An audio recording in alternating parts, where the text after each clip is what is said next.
Hello, I am D. Balnarasimha, Assistant Professor of Chemistry, Government Degree College, Ramanapet. In this video lecture, I am going to discuss methods for determination of order of a reaction. Actually, I made this methods for determination of the order of a reaction to two videos. So, in the previous video, I have discussed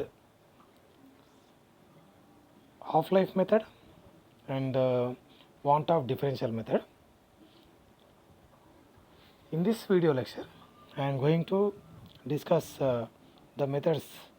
First one, method of trial integration method, and graphical method, and Ostwald isolation method.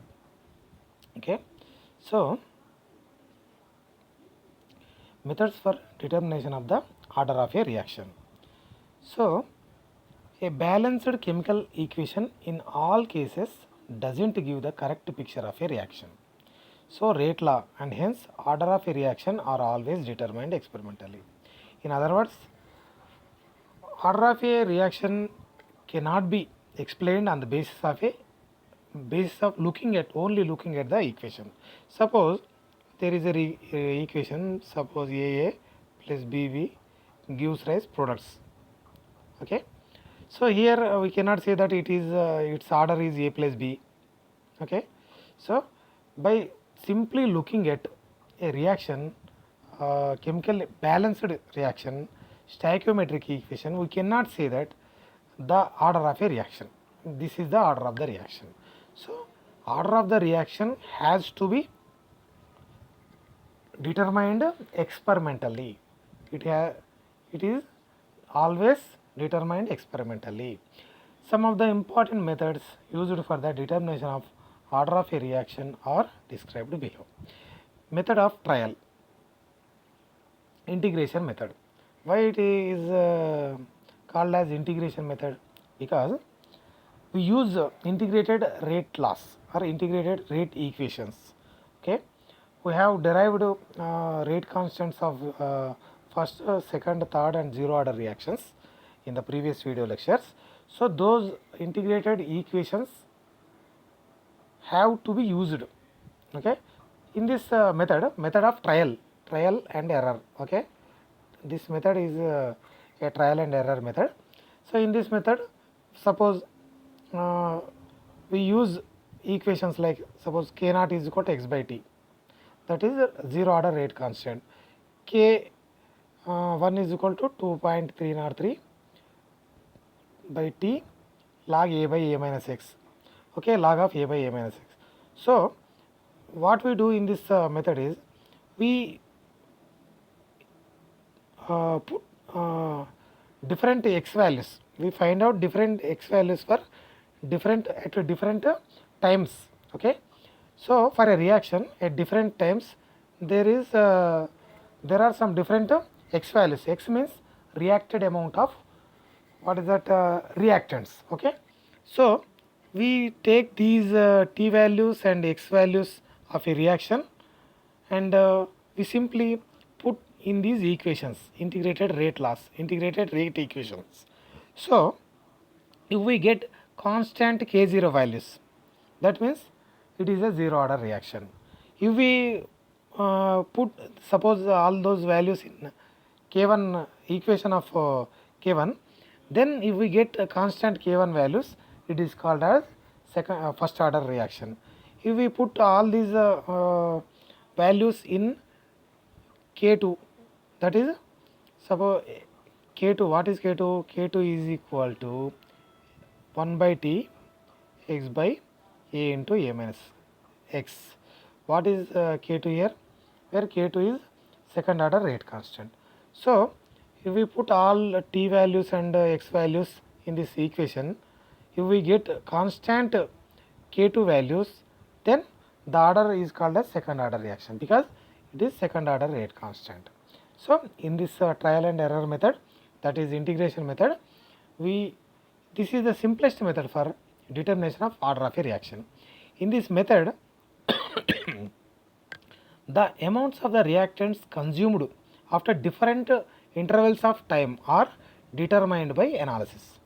The data so obtained is substituted in the equations for the first, second and third and zero order reactions.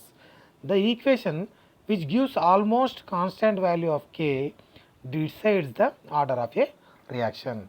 So, this is the very simplest method in which we use different x values at different t's, that is different time intervals, and put these values in k0, k1, k2, k3. If we get k0 values constantly, that means that if we get same k0 values by putting all these values in k0, it is zero order reaction. If we get k1 values, constant k1 values, it is called as first order reaction. If we get k2 values, same k2 values, it is called as a second order reaction. If we get same k3 values, it is called as third order reaction. So, yeah, what we have explained, discussed is tabulated tab has been shown in this table. So, here we can start substituting data in the given table. So, if we get constant values x by t, we put all values in this equation. If we get same values, it is zero order. If we get constant values, if we put all values in this equation, it is first order. If we put then we get same values, it is second, and then it is third. It is called integral method, and it is a simple one. Okay, it is simple method for determination of order of a reaction. So, we observe this solved example. There is a reaction saponification of methyl acetate. Okay,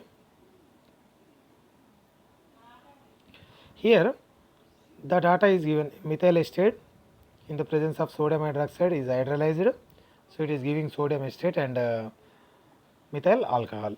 So, time intervals at 0, x values, these are x values, reacted amounts of reactant. So, 0.01, at 5 minutes it is 0.00634, at 10 minutes it is 0.004, at 15 minutes it 0.00363. So, find the order of a reaction.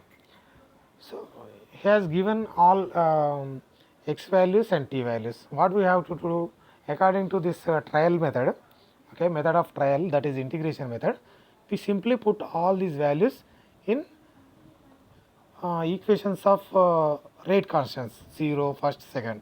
So, I am putting it here in first order and second order rate constant, equations of first order and second order rate constants. We substitute the given data in the first order rate equation first, and if this does not give a constant value of k, the same data is inserted in second order rate equation. So, it is time and a minus x values, and then x values should be 0.00364. So, okay, these are a minus x values. So, how can we get these values?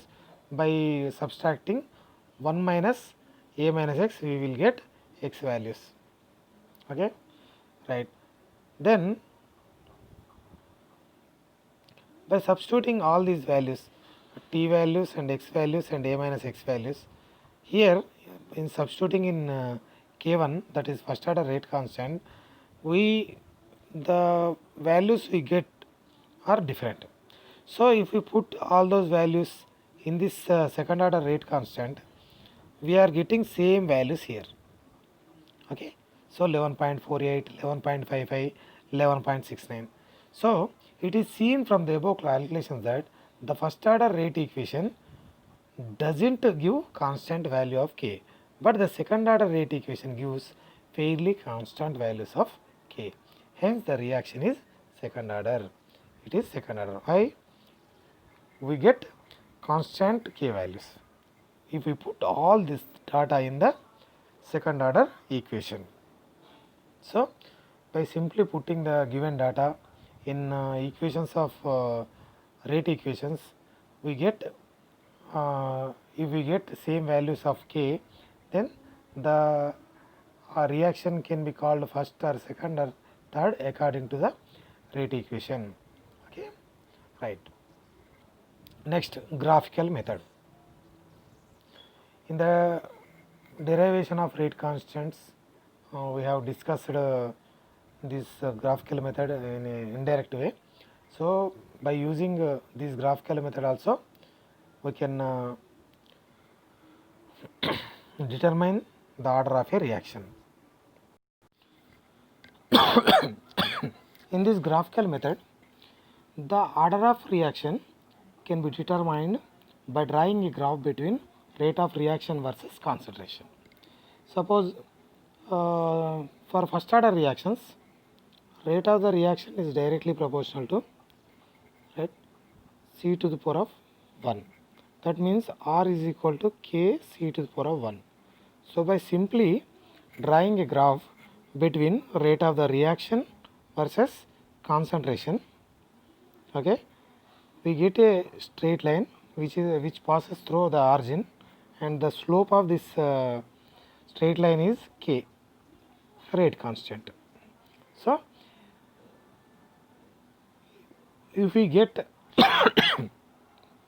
if we plot a graph between rate of the reaction and concentration, if we get a straight line, then it passes through a origin, it is first order. If we plot a graph between rate of the reaction R versus C square, concentration square, okay, square of the concentration, and if we get a straight line, okay, it is called as second order reaction. Suppose for third order reactions, it is C cube, okay, C to the power of 3, concentration to the power of 3. So if we get a straight line, it is called as third order reaction. So the rate of reaction required for plotting the above graph is calculated from the slope of the tangent available from the graph between time and molar concentration at that time.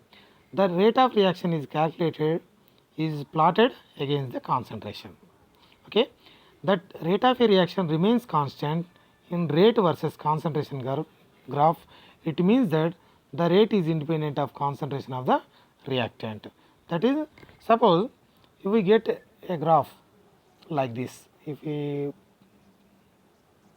so it is, the rate is independent of the concentration. So by increasing the concentration, the rate is not influenced. Okay, the rate is not, neither it is increased nor it is decreased. So we can simply, by looking at this graph, we can say that it is of zero order reaction. Okay, if the rate values on plotting against concentration values give a straight line, the reaction is of first order because rate is equal to Ka, right, like what we have discussed. If we draw a graph between concentration of the reactants and rate of the reaction, if we get a straight line, then it is called as first order reaction because it is Kc, R is equal to Kc for first order reactions. If the rate values on plotting against concentration squares, okay, square of the concentration give a straight line, the reaction is second order because second order reaction rate of reaction is Kc square.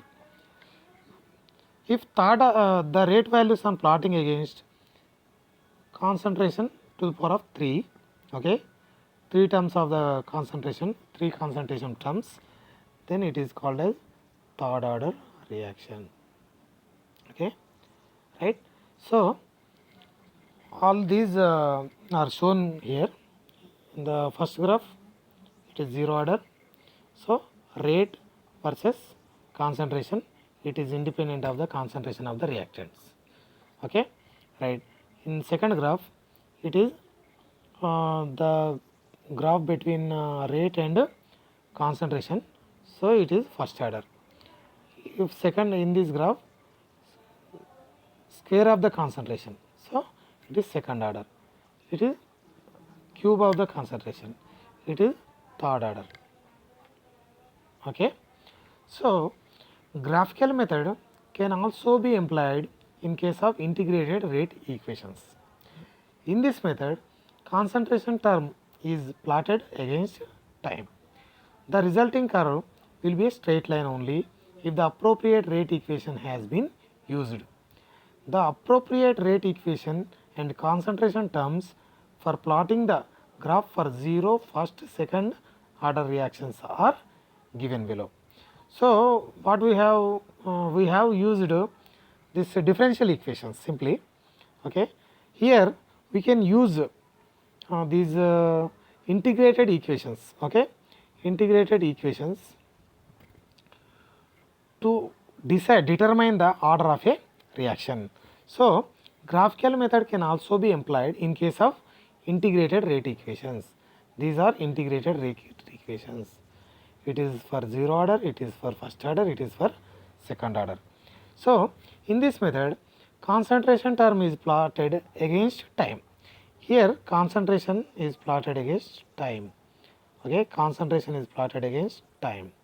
So it is like y is equal to mx plus c equation for straight line. So the resulting curve will be a straight line only if the appropriate rate equation has been used.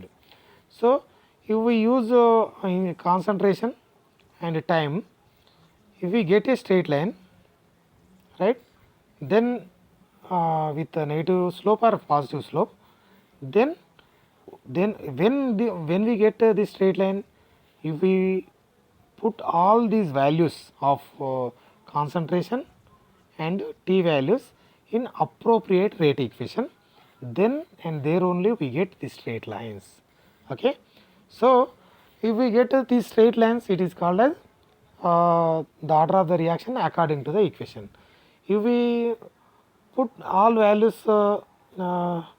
in suppose 0 order reaction, if we get a straight line, then it is called as 0 order reaction.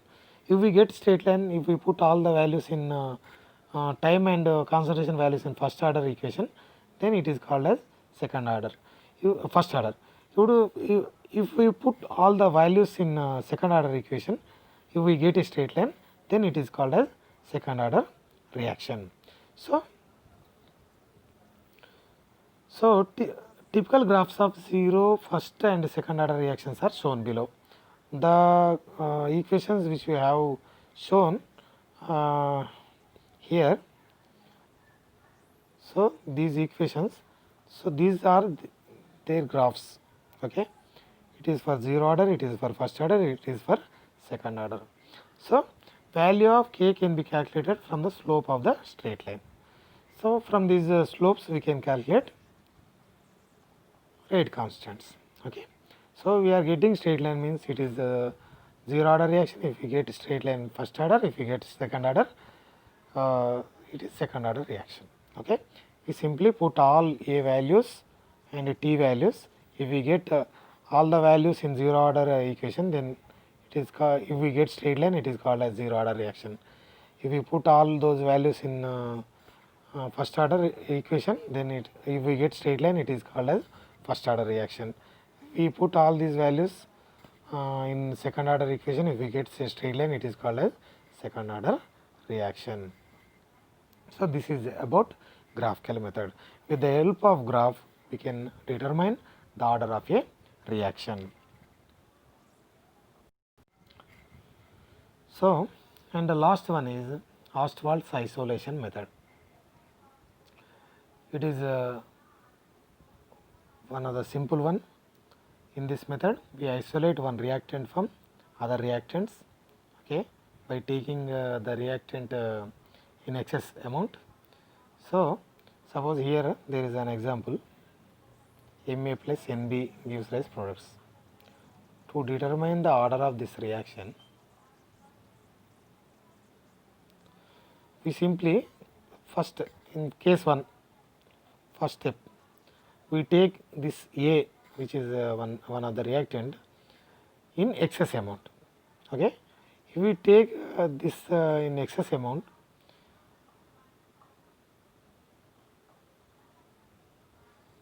so that their active masses remain constant. Variation of concentration of this reactant only permits a direct determination of the order of the reaction.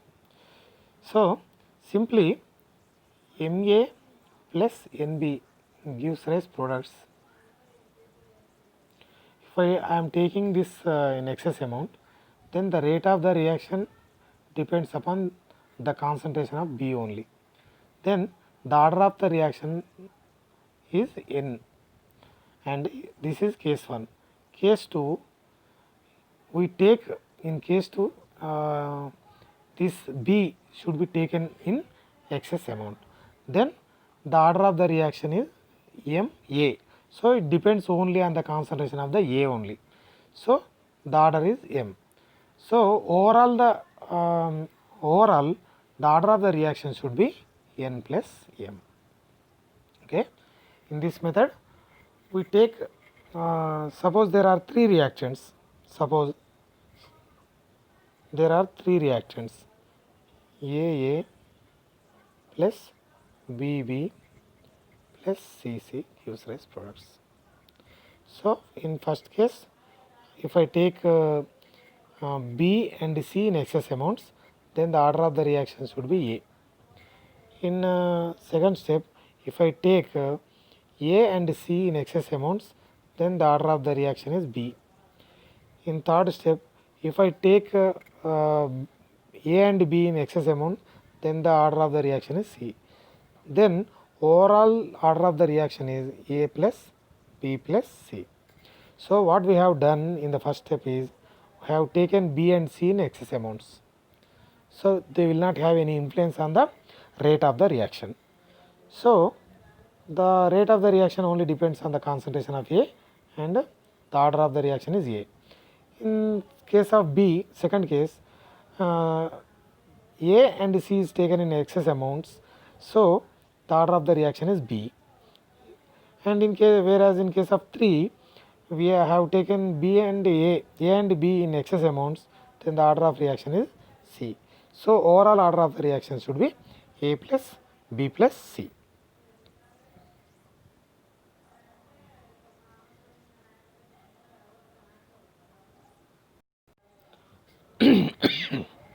So, Ostwald's isolation method, this method is employed in determining the order of complicated reactions by isolating one of the reactants. We have discussed it.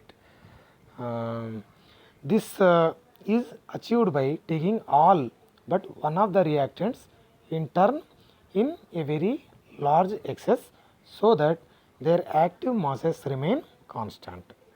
So, variation of concentration of this reactant only permits a direct determination of order of the reaction. Suppose consider for example Ma plus Nb gives us products. By taking A in large excess, okay, the determination of order of reaction from the concentration change of B will give the value of N. Similarly, by taking B in large excess, value of M can be determined. The total order of reaction will be M plus N. So, in the first case we are taking A in excess amount, and in the second step we are taking B in excess amount.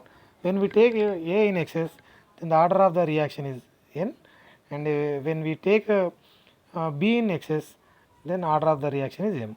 Total order will be N plus M. Okay. Following example will help in understanding the method.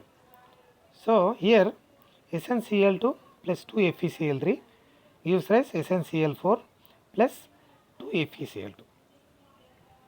Here we are concerned only with these reactants. Here if I take SnCl2 in excess amount, then the order of the reaction is 2. If I take FeCl3 in excess amount, then order of the reaction is, what is the number of moles of SnCl2? 1. So, total order of the reaction is 3. So, when first case, when FeCl3 is taken in large excess, the rate with respect to SnCl2 is proportional to first power of concentration of SnCl2. Then with respect to SN2 it is first order reaction. When SnCl2 is taken in large excess, the rate with respect to FeCl3 is proportional to square of the concentration of FeCl3, right? So it is second order reaction with respect to FeCl3. Then clearly the order of the reaction from expression 2 and 3 is 1 plus 2 is equal to 3. So overall the order of the reaction is third order. It is third order reaction. So if the reactant for a general equation reaction AA plus BB plus CC gives rise products. So if the reactants B and C are in large excess, the other will be given by A. The order will be given by A. If C and A are taken in large excess, we have discussed it already. So if A and C is taken larger amount, then the order is B. If A and B taken in larger amount, the order is C. If B and C is taken in larger amount, then order of the reaction is A. So overall order is A plus B plus C. This is about Ostwald isolation method. We take some reactant in larger amount, then it will have no influence on the rate of the reaction. So in that way we calculate or determine order of the reaction. So we have discussed about what is that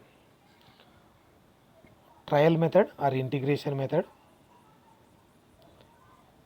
In this method we use different t values and x values and simply substitute in those k0, k1, k2, all these things equations, rate equations, and if we get k0 values constant, it is called as a zero order reaction, or if we get k1 values constant, it is called as first order.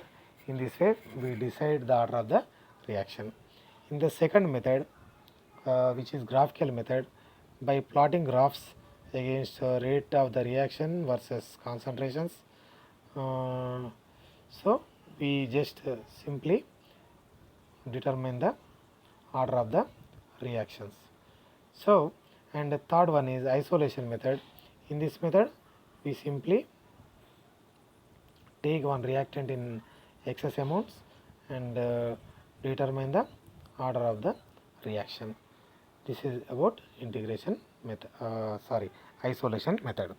So overall there are five methods. There are five methods by which we can determine the order of a reaction. First one is method of trial, and second one is graphical method, and third one is half-life method, and fourth one is Van 't Hoff's differential method, and fifth one is Ostwald's isolation method. These are the methods we have discussed in our two video lectures. So these are very important concepts for graduate students. Thank you.